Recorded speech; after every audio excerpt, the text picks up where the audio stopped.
Commissioner May, good morning. It is now 11:35. We're ready to go. What? I don't think she can hear you. You're taking care of that, Stacy? Okay, so unmute here.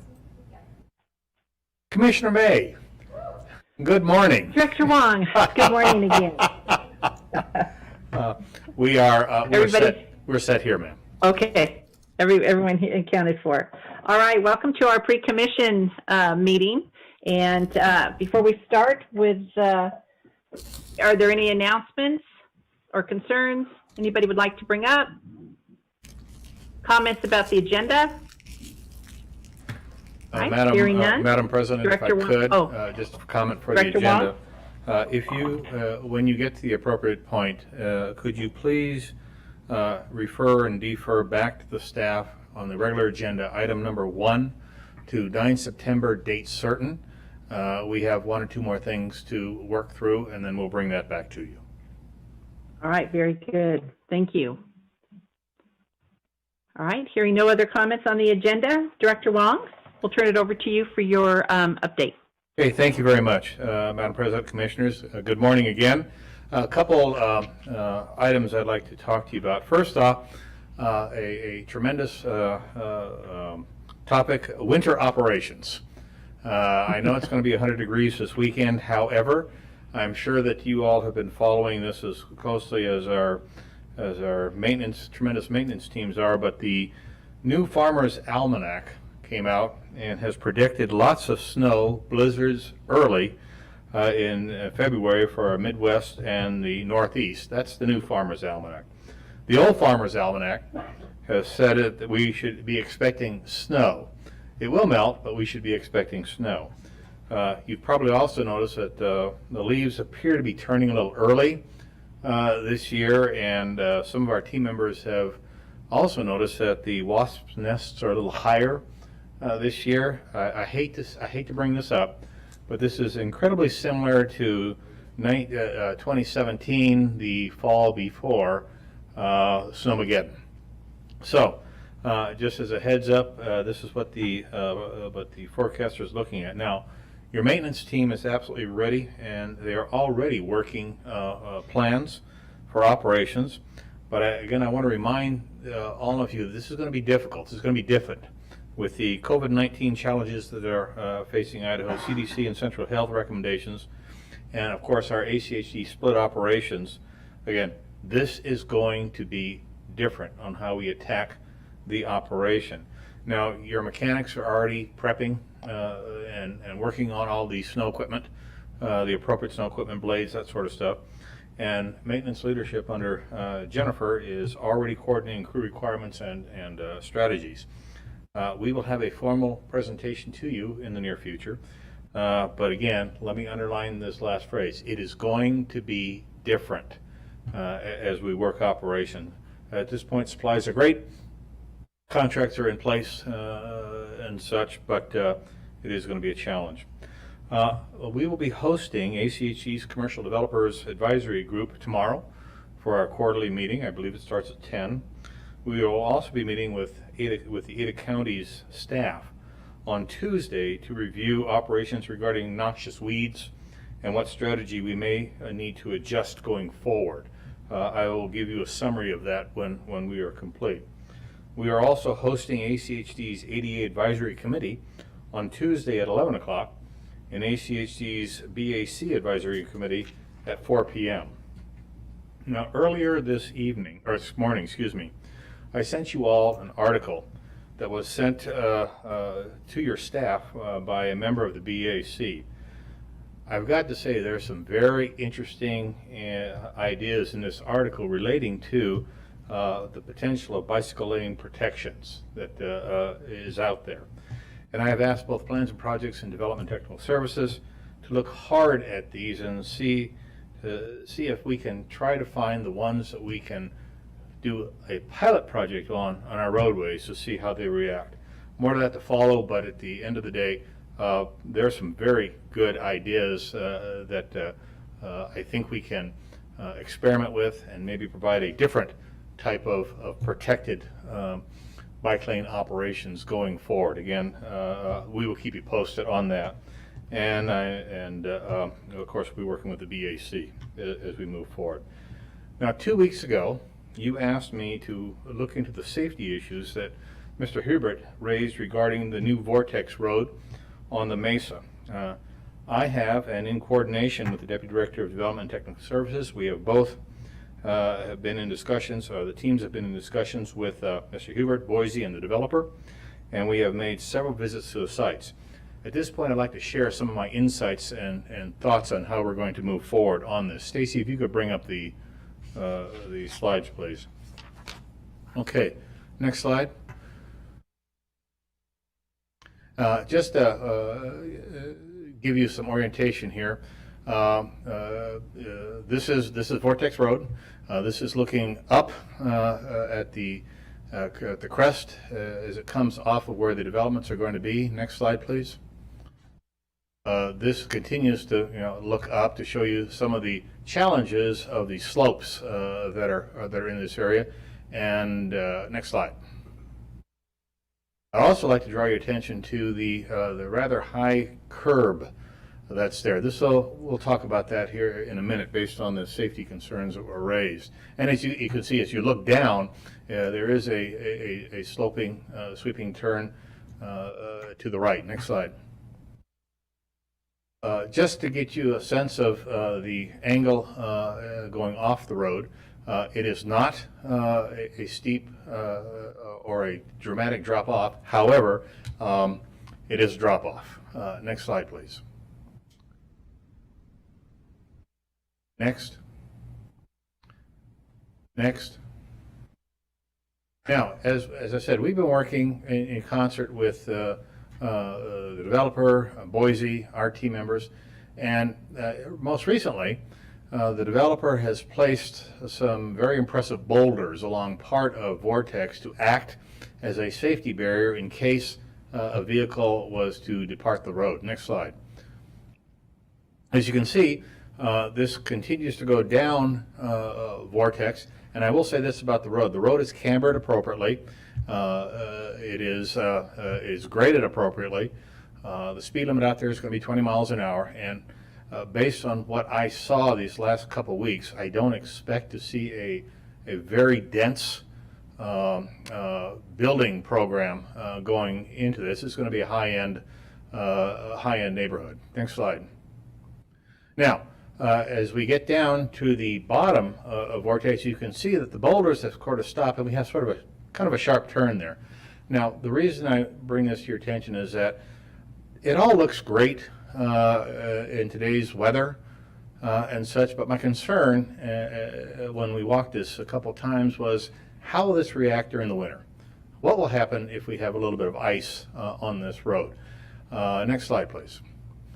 So, what I've asked our team to move forward on after the road is presented to the district and we accept the road. We can't do anything to put any type of construction on that road because it's not ours at this point in time. However, I believe that if the developer does not continue that boulder, that landscaping process, which our team has been working with on them, then I think it's important for us to put guardrails in that area just as a just-in-case sort of issue when it comes down to winter operations. Coming up, I don't see any issue. Going down, there are possibilities that a vehicle could go off that end if it hit the ice and all the right conditions are there, and more tragically, possibly hit a pedestrian and such, or go off the side and go into one of those houses. Next slide, please. As you see there, the boulders at this point, I think the developer is still working this because those boulders are reflective of other barricades or barriers they put in for landscaping in other parts of their property. But my recommendation and what we will be to continue with a guardrails up that path again, ensuring that although it is the road is cambered the way it needs to be, all the engineering criteria is where it needs to be, and such. I think from a safety perspective and just a prudent partnership perspective, we need to move forward on that. Next slide. As we go up, as you can see, similar there, if the developer doesn't continue that landscaping, we need to put, the recommendation is to put more guardrails in there just as a preventative medicine, just in case. Next slide. And then as you can see, going up to the top, it tapers in. I have a little bit of concern about that turn. Also, again, not going up, but coming down.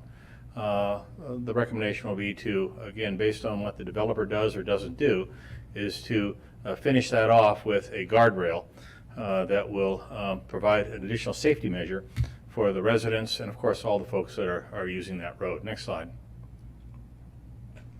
Same thing there. Again, and there's no issue from this point on that I could see. It's I don't see any danger to the public or danger to the to anybody using the roadway. Next slide. And so with that, commissioners, I said we've been up there. Our staff continues to engage across the board, but from just a preventative measure, we will move forward based on what the developer does or doesn't do to ensure that that road has no issues regarding sliding. Now, I will say this. A vehicle is going to have to really try hard to go off that road. I mean, you're going to have to try to make that happen on a nice sunny day. During the winter, that's a different issue. Could be a different issue. So that's why that's the position I'm taking at this point. And I'll turn it over for you. Any questions that you may have for me? All right. Thank you, Director Wong. I appreciate you going up there and taking such a deep, hard look at the situation. Any questions or comments for Director Wong, commissioners? Sure, Madam President. Commissioner Goldthorpe. I spent some time up there too, and you know, there are a couple of spots on that road that, at least from my experience, flying off of roads and rolling down hills and stuff, were probably a lot worse than the rest of them. And I don't know the placement of those rocks is actually substantial enough or close enough that you don't run a risk of the cars going through them. But you know, I'm glad that something's being done, and I do agree that more needs to be done. All right, thank you. Any other comments or questions for Director Wong? All right, thank you. Okay, commissioners, you have approximately 13 minutes. All right, thank you very much, Director Wong.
This is Fred Hebert chiming in. I've lost all audio and video. Is the meeting still on?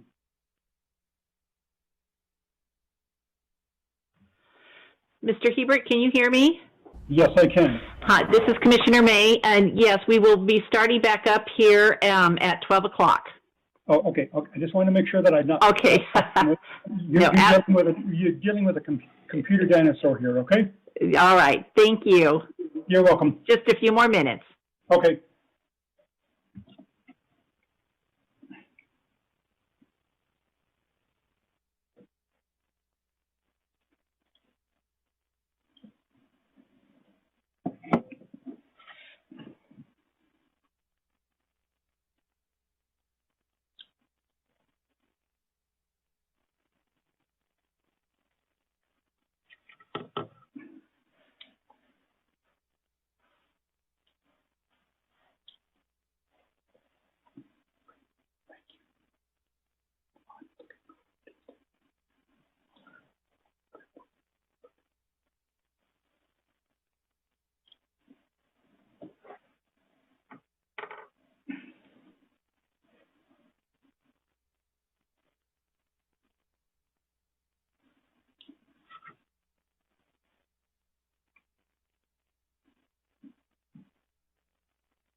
door.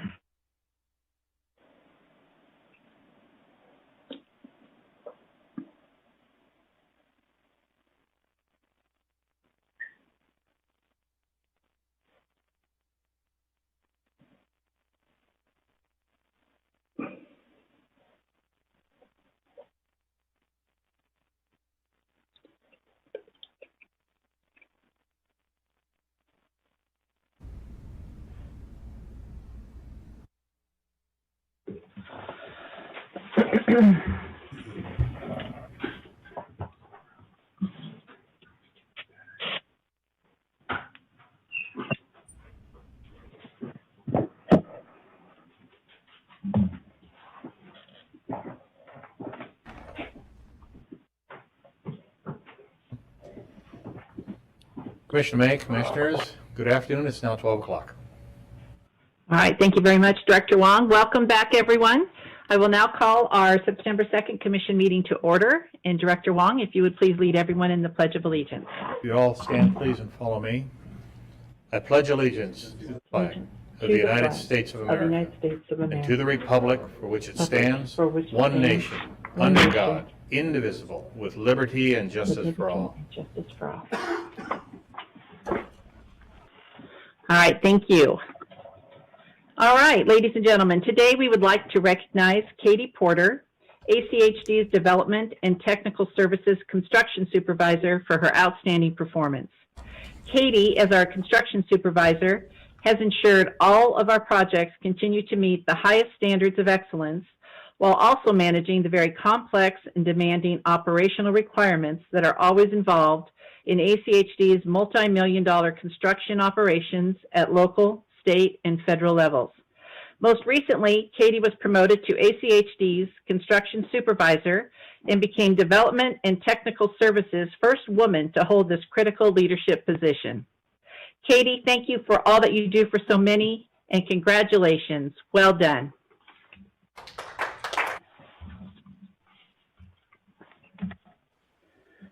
All right, our first order of business is to adopt our agenda. Do we have a motion? So moved. So moved. All right, is there a second? You bet. Second. All right, all in favor? Aye. Aye. Opposed? Aye. Motion carries. Consent agenda. Items on the consent agenda are considered to be routine and will be enacted by one motion. There will be no separate discussion on these items unless a commissioner or a citizen so requests, in which case the item will be removed from the consent agenda and placed on the regular agenda. All consent agenda items are commission action items unless noted. Is there a motion? Madam President, I move approval of the consent agenda. I'll second that. All right, all in favor? Aye. Aye. Opposed? All right. Motion carries. All right, our regular agenda. One item, live auction of surplus property, request for approval. Oh, Madam Mayor, I move we remand that item back to staff indefinitely. Or a date certain? Well, Or just indefinitely? Okay, it. just in case? Yeah. All right. Yeah. All right. Commissioners, you have a motion to defer. Item 1, is there a second? To, Yeah. Madam President, to a date certain of 9/9, please. All right, 9. All right. Second Thank that. you. Thank you, Mr. Price. All right, we have a motion. Commissioner Goldthorpe, did you second? I did. All right, all in favor? Aye. Aye. Opposed? All right, motion carries. All right, next on our agenda, public communications. And I believe we have a gentleman that has joined us, Mr. Hebert. Yes. All right, sir.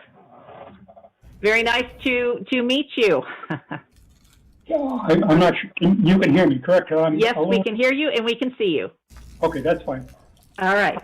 I can first of all thank you for the opportunity to speak to you, and secondly, I look forward to the day when I don't pepper you with future emails. Before I go any further, I just want to address the elephant in my room, and that is an article that appeared in the Statesman several weeks ago regarding previous employers. And if that article is true and any commissioner feels uncomfortable in addressing issues regarding M3, it's my recommendation that they recuse themselves, as did Commissioner Hanson at a previous date. That's my first comment. My second comment is thank you for listening to the safety concerns of the Mesa. Vortex needs guardrails, and my question is, where will the funds come to build the guardrails if they're not in your 5-year plan? And then my final comment is specific to Starview Drive. We have 3 access roads to the Mesa presently. Only one of them has a legitimate bike lane on it, and that is Windsong, I believe. And as Director Wong pointed out, in the wintertime, the roads are dangerous. We are on a priority snowplow. We need additional bike lanes and safety. And I have recently sent another email off to all of your staff and to you folks about taking another look at Starview and perhaps looking at an alternative route off the Mesa, off the new development. Those are my comments. Thank you for your time. All right. Thank you very much, sir. We appreciate you bringing these items to our attention. And I would direct you to continue your conversation with Director Wong. Director Wong, if you could connect, please, with Mr. Hebert. And I'm not sure, Mr. Hebert, if you were part of our pre-commission and heard Director Wong's comments. But Yes. I would like the two of you to connect and further discussion on the various options and plan forward. So, Director Wong, if you would take the lead and contact Mr. Hebert. We'll take care of it. Yes, ma'am. All right. Thank you very much. All right. Is there anyone else that has signed up to address the commission? All right. Hearing none, we stand adjourned. Thank you, everyone. Enjoy the rest of, oh no, we have our work session, but we're adjourned for this meeting, but don't go anywhere. We'll just move right into the work session.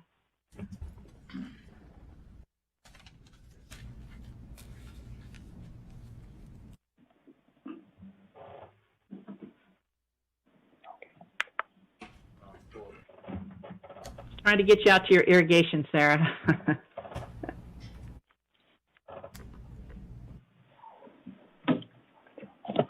Actually, it's been fixed, so. Oh, very good. Very good.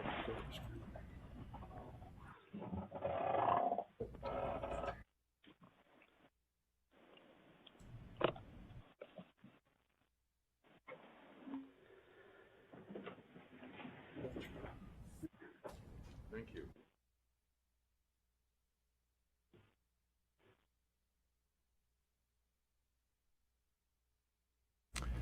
Madam All President. right, Mr. Wallace, are you going to I'm just kick gonna- us off? Yes, ma'am. Madam President, for the record, All Dave right. Wallace, Deputy Director of Plans and Projects. I just wanted to step in front of Brian before he steps in front of the train. He's presenting to you today in response to questions that the Commission had several weeks ago regarding a pair of projects that we're putting together. This project, the Fairview Avenue, Locust Grove to State Highway 55 project, is approaching 75% design. Our goal was to get back with you and provide you some information you may recall from what we'd heard from the public. This has a substantial right-of-way burden. It will be a 7-lane road leading to a large intersection that Brian will describe. The right-of-way effort will take, according to our current schedule, 15 months and may take longer, which is why something that we're proposing to build in FY23 is coming to you for your information now. We haven't stopped hearing from the public on this and have plans to go forward and hear more. And Brian is going to present to you what we have learned and a couple other aspects of the project that you may be interested to hear about. Without further ado, Mr. McCarthy. Welcome back, Brian. Thank you. Good afternoon, Commissioners. As Mr. Wallace mentioned, we are presenting today the Fairview Avenue, Locust Grove Road to Eagle Road project, and this is a follow-up to July 22nd work session where we were briefing you on the results from the first open house. The open house was held in the month of June, and it was held strictly online. The current estimated project costs split out between the two projects, the intersection and the roadway, with the current estimated construction costs of approximately $8.7 million. Again, this is concept level design estimates. The display here is the same display that was shown and shared with the public during the online open house.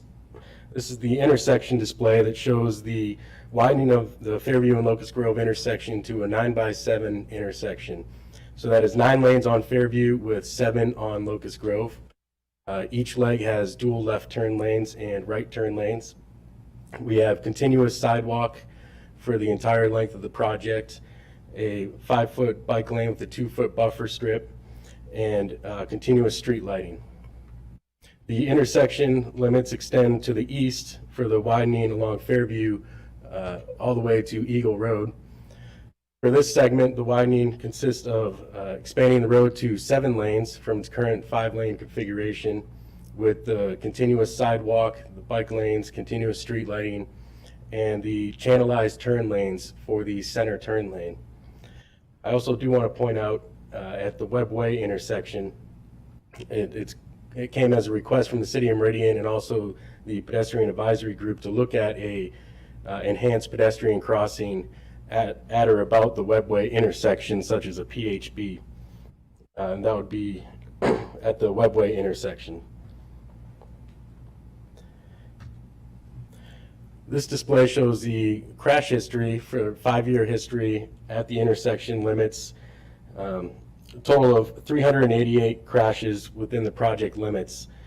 In addition to the intersection crashes, there is a substantial amount of crash history outside of the intersection limits as you head east towards Fairview Avenue, or towards Eagle Road on Fairview Avenue. On Fairview, and this is just the Fairview segment, not including the Locust Grove segments, there was a total of 262 total crashes, and 97 of those had to do involved angles or angle turning movements.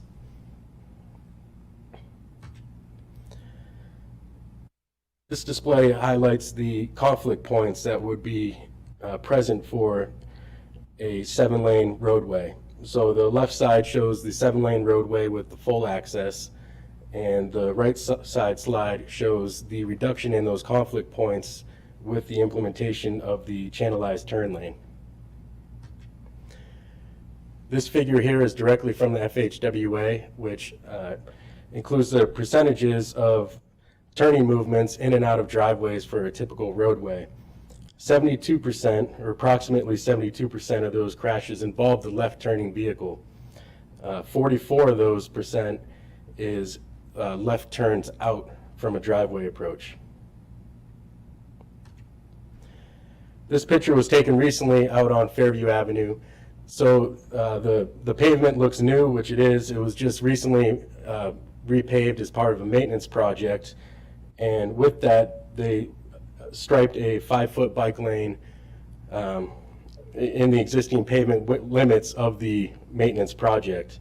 I also do want to point out, you could see a yellow curb painted median, which is a full median at one of the driveway approaches just east of Webb Way. This was installed just recently as well as part of the development application.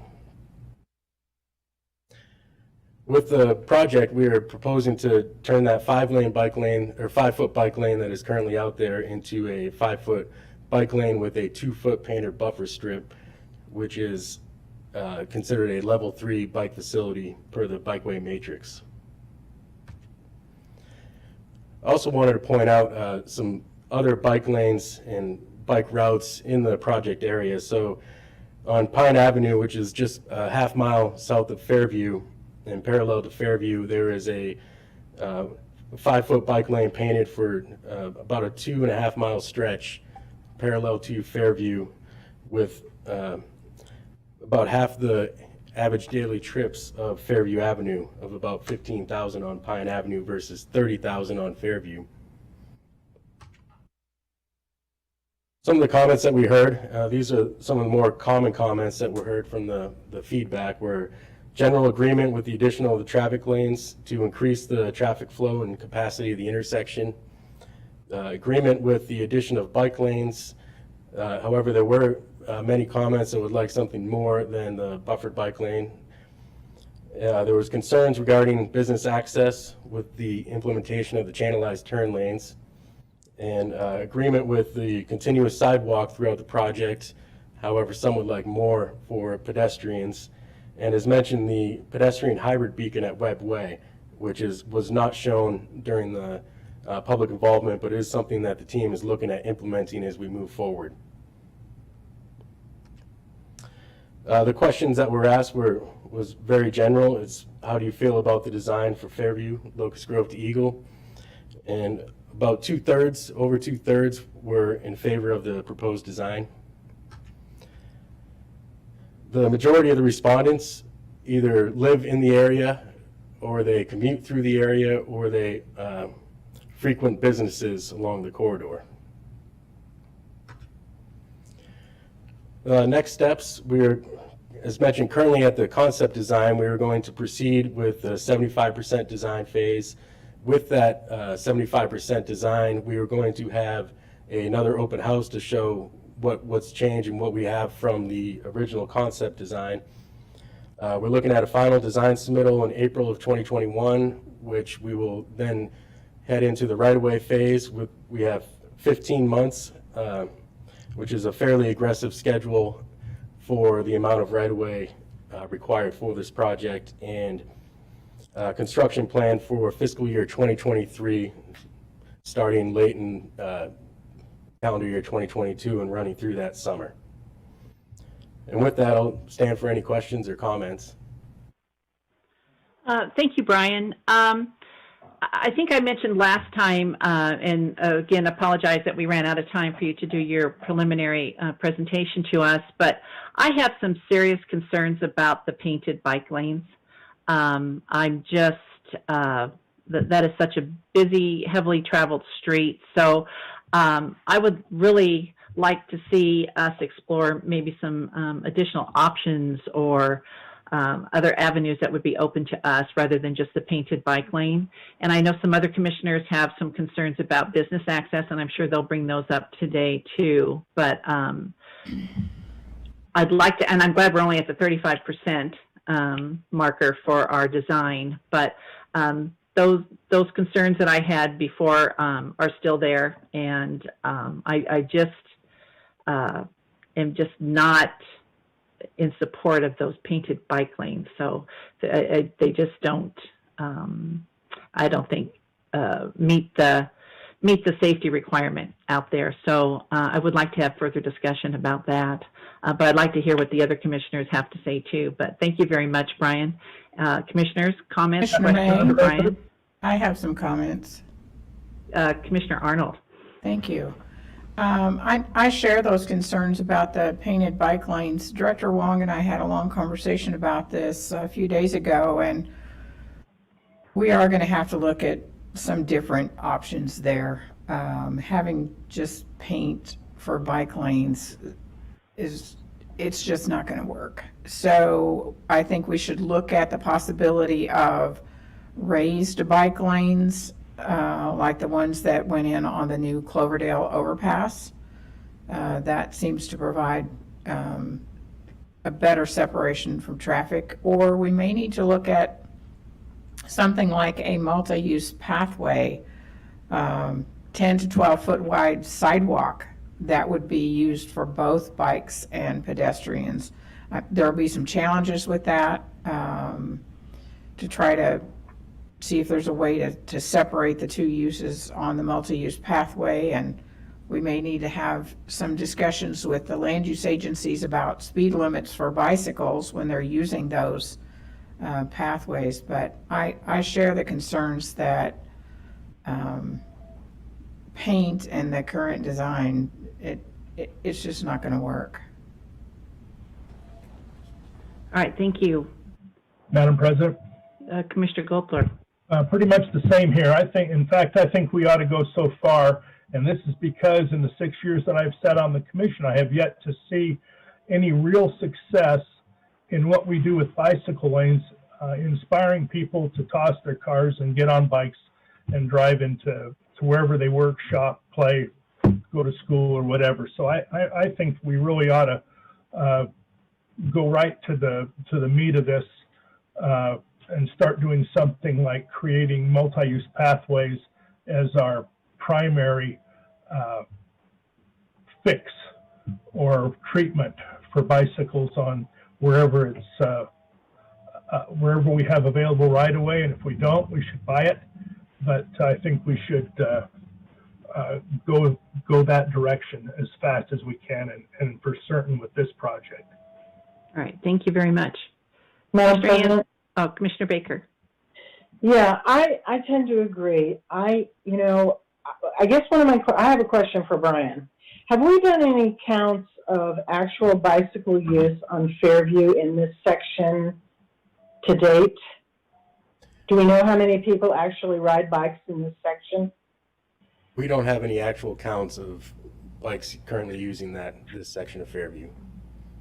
Well, I wonder if Compass does, because I know they do bicycle counts. Well, regardless, the reason I'm asking is I don't think that too many people are going to use a bike lane on a 7-lane road, because I don't think too many people are using the bike lane on a 5-lane Fairview Avenue.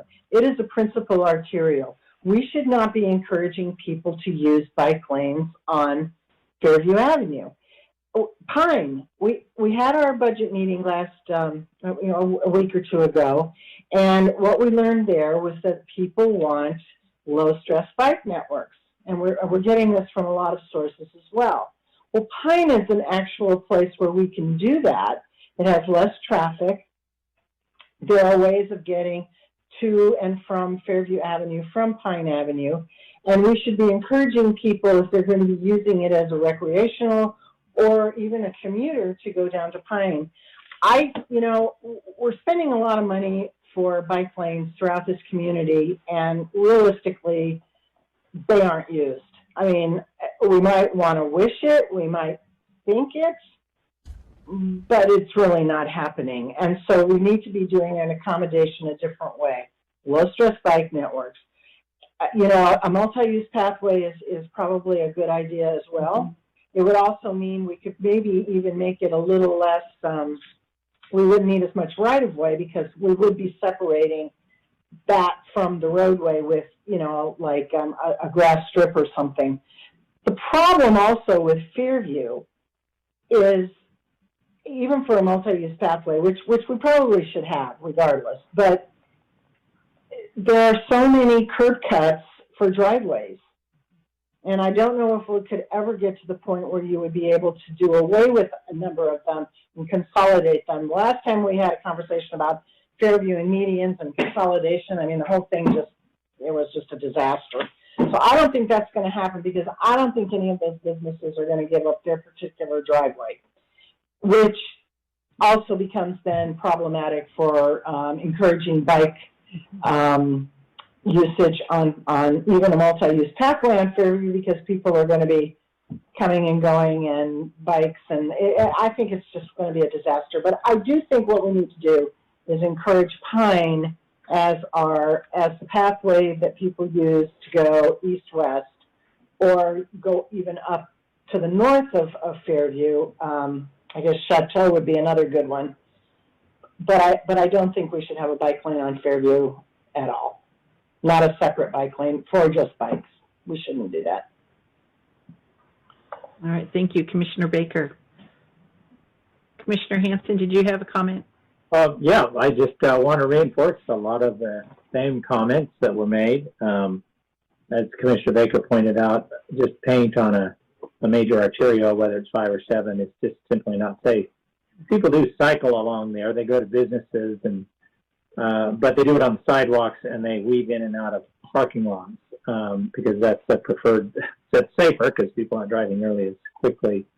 So I think Commissioner Woltop is right. We have to look at this on all the arterials as moving forward on some multi-use paths. I'm deeply concerned. I have the same concerns as we had 4 or 5 years ago about cutting off half of the access to businesses by channelizing those turns. There's an economic consequence to that. We've seen that in other places on Eagle, on Chinden, and those businesses go away. And there's a cost to that. I think we should really look at whether, in fact, making this 7 lanes is really worth it. It seems to me, looking at this, I mentioned this before, looks like the classic example of where we will get induced demand, so that if we add those additional lanes, drivers will feel no change in terms of the congestion because of the induced demand. So I think we have to figure it out along this corridor. This is a major corridor for all uses, and it's a major corridor for businesses. Businesses have located along there, and the people who own that land would like businesses to locate along there. If we say, well, we're going to cut off your customers who might want to walk and bike there, and half the customers driving there on the other side of the road, then we have to figure out what that cost is. So I think we can do this right along Fairview. We've got enough right away. And I would agree there's probably in negotiations for this to figure out ways, once we figured out a multi-use path in that right of way we currently have, to improve access for those cars, walking, biking.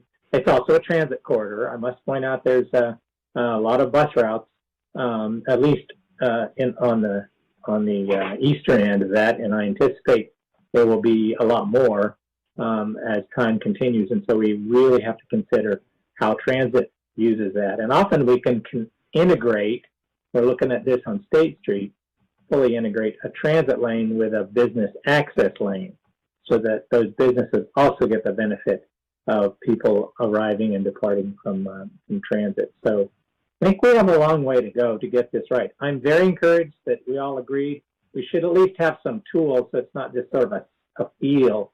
We should actually have those level of service, pedestrian bicycle level of service tools, so we can weigh them against each other. And if we have the car level of service tool, we weigh them against each other, and we'll do that in the spring. So I think that would be a really good time to then compare what would be the best design, and we can do it right. Thank you, Commissioner Hanson. And the other bright spot, too, we have the time built in here to our timeline schedule to have these discussions and look at some other options as well. Brian, do you have any comments that you would like to make in response to any of the commission statements?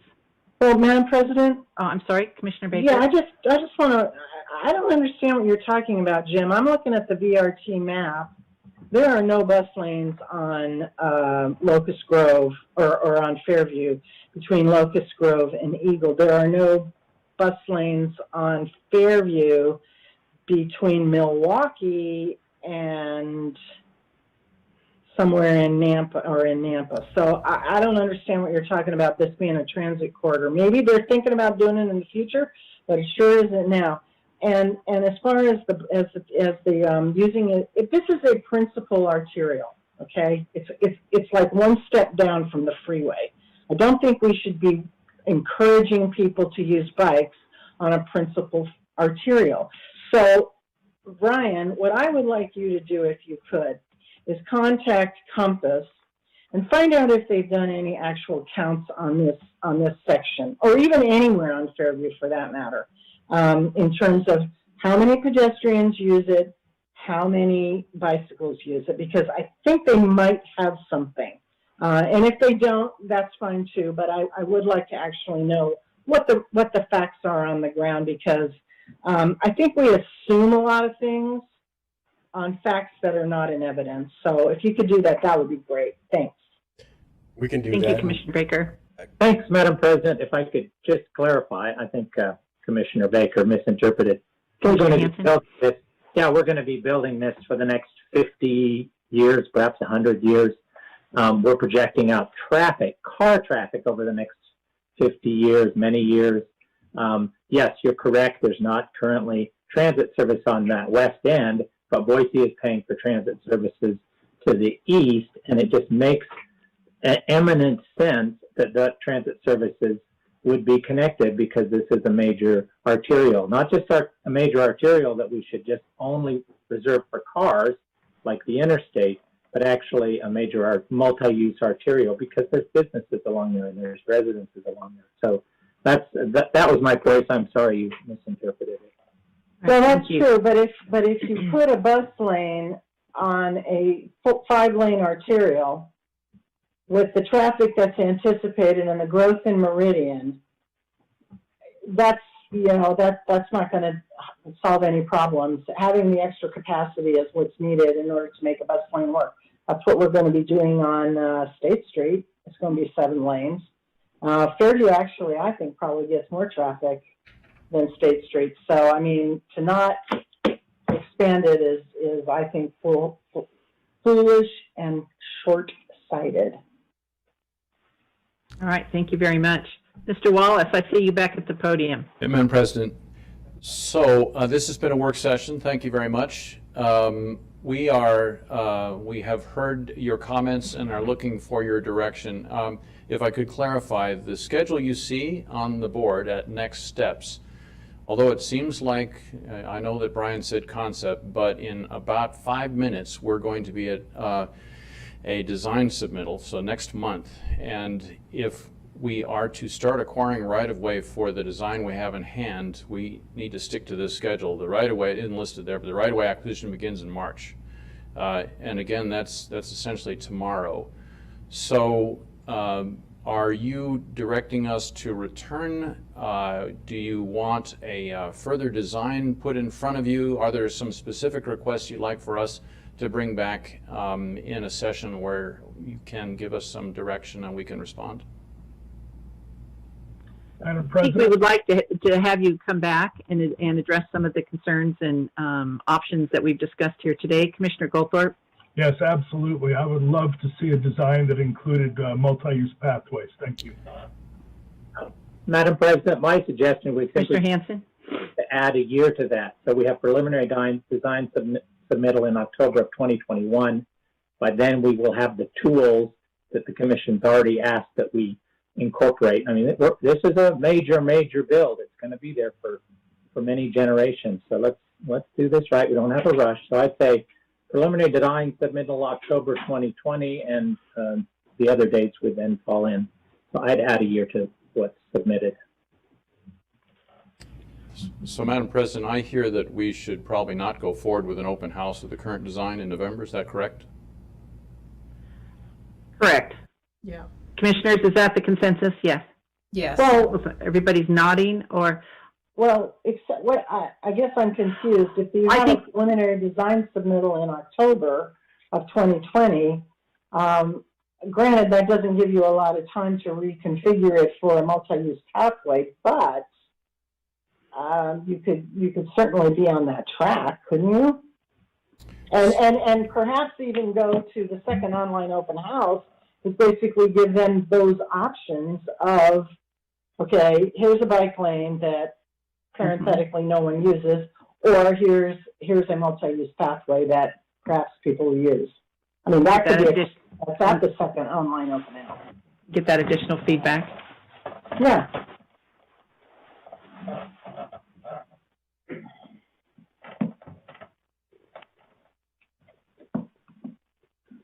Commissioners, if I could, you have some Director Wong. tremendous recommendations.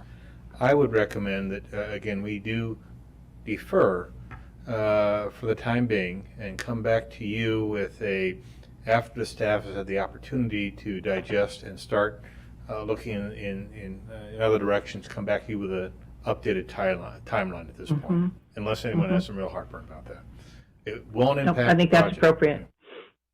Thank you. Thank you. Thank you, Director Wong. Thank you. Is that any other comments, Brian? Or we're good? No, We're good. that's all I have. All right. Thank you very much. We look forward to continuing the discussion and seeing what's next. We appreciate it. Commissioners, any other comments? All right. Hearing none. That's it. Thank you very much. Thank you. Thank you. Enjoy the rest of your day.